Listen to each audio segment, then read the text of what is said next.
Oh, that's an ugly man. Okay, this is a picture of Muqtada al-Sadr, a Shiite cleric.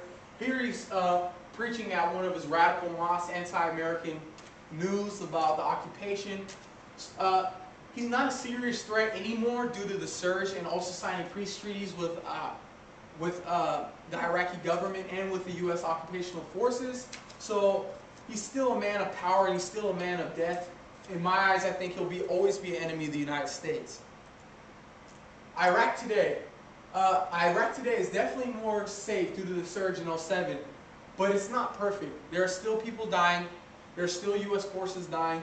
It's not a complete success until people stop dying in Iraq. There will never be a success in Iraq until people stop dying. There's a resurfacing economy. There's a strong military. They no longer have to have dependence on U.S. forces.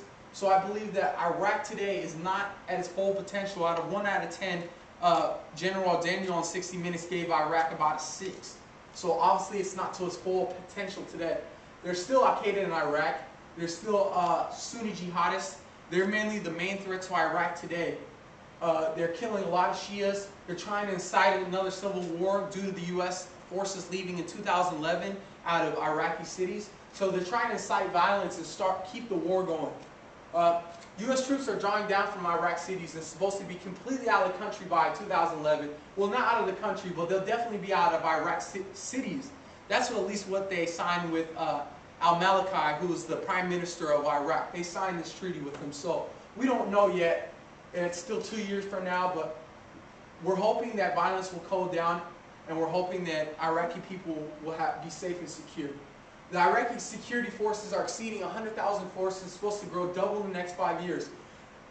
They're a strong army, but they're not trustworthy in my opinion. My cousin was a Marine that served 3 tours in Iraq, and he said he never could turn his back on Iraq army and police because they have so many connections with Sunni clerics and so many connections with Shia clerics.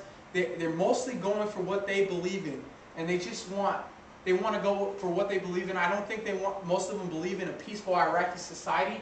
They believe in what their religion and what's going to benefit them most in Iraq. So we definitely have to have a trustworthy Iraqi security force for there to be a success in Iraq.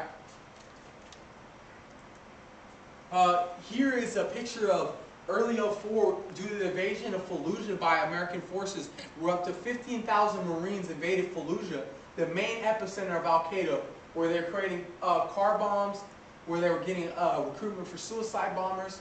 And here they're holding 2 RPGs. Who knows what they were going to be firing upon? Most likely American forces. Here you see devastation among the Iraqi civilians.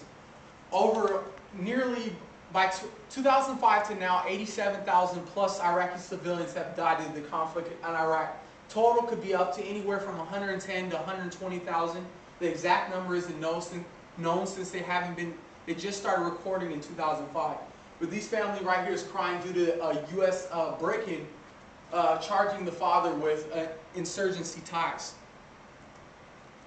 Here's an IED. It's the main weapon used by the enemy in Iraq. It has killed nearly 70% of the troops in Iraq. It's a simple explosive device that's put on the road in Iraqi cities or Iraqi towns. A Humvee will drive over the wire and it will set an explosion, killing U.S. forces. We've tried to stop the death by creating better vehicles, but it just can't do it. Iran is also funding the EMP, which is a penetrating force that shoots copper disc and all different kinds of explosives are coming from Iran and other neighboring countries that are just killing American forces at the highest rate. This definitely was the main enemy and the main benefactor of our enemy in Iraq is the IED, the improvised explosive device. And that's the end of my presentation on how America needs to win and fight the war on terror. All right, that's done.